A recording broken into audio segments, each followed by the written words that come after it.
Se você ainda não enxergou o experimento de engenharia social que está em andamento há décadas, eu vou apresentar esse experimento para você. O nome desse experimento é misandria. Misandria, o preconceito sistemático contra homens e tudo que seja masculino. A misandria é diferente de outros preconceitos porque a misandria raramente é reconhecida como um preconceito.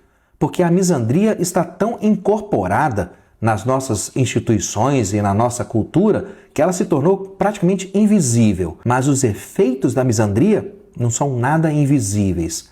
E esses efeitos começam antes que o homem menino tenha idade para entender o que está acontecendo. Um menino é como se fosse um ciclone com pernas. O menino chega na escola com energia, competitividade, aquele impulso de explorar o mundo todo 2 vezes antes do horário do almoço. Essas características são biológicas e normais do desenvolvimento masculino. Elas foram documentadas em centenas de culturas, em centenas de estudos, ao longo, sabe lá Deus de quantos séculos. Mas o que a escola faz com essas características e com essa energia do menino? Ela trata a energia e as características do menino como um problema. A energia dele vira hiperatividade. A competitividade dele vira agressividade. E antes dos 10 anos de idade, o menino aprende que a forma como ele naturalmente existe é de alguma maneira inconveniente, errada. E por causa disso, os meninos são diagnosticados com TDAH, por exemplo, em taxas 2 a 3 vezes maiores que as meninas. Eles são suspensos da escola de forma desproporcional em relação às meninas e têm um desempenho acadêmico inferior às meninas em praticamente todos os países ocidentais. Não porque os meninos são menos capazes, mas porque o sistema foi adaptado a um estilo de aprendizado que desfavorece e até mesmo pune a energia masculina dos meninos. Mais tarde, na cultura, o adolescente masculino cresce num ambiente midiático que rotula novamente a energia dele como sinônimo de transtorno. Diferente das meninas adolescentes, o menino adolescente, ele é tratado como um inconveniente, um incômodo, um abacaxi. E com tudo isso, muitos homens passam pela infância, pela adolescência e acabam chegando na idade de homens jovens, associando a sua própria masculinidade como se fosse algo que precisa ser suprimido, tratado ou desculpado. Quando você diz repetidamente a um jovem que o que ele sente é errado, você não elimina o sentimento, você cria culpa e vergonha.